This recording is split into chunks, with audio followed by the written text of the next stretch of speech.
হে ভগবান, ভোর 5টা? না মানে কেন? আপনারা ভাবছেন কেন হুট করে সকাল 5টার কথা আপনাদের শোনাচ্ছি? কারণ আমার মনে হয় আমার মতন আপনারাও কেউ না কেউ এরকম প্রবলেম ফেস করেছেন। নমস্কার সবাইকে, আমি প্রিয়াঙ্কা।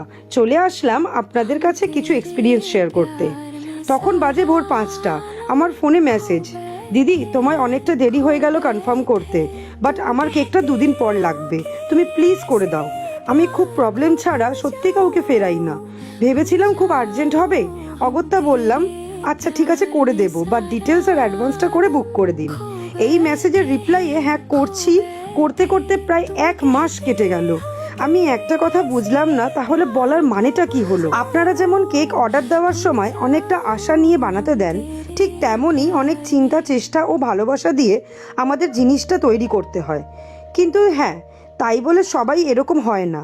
আমার এই কেকের কাস্টমার খুব ভালো বিহেভিয়ার। সে আমায় 1 পাউন্ডের এই কার থিমের চকলেট কেকটা অর্ডার করেছিলেন তার ছেলের জন্য। কেকটা কেমন লাগলো অবশ্যই জানাবেন। টাটা।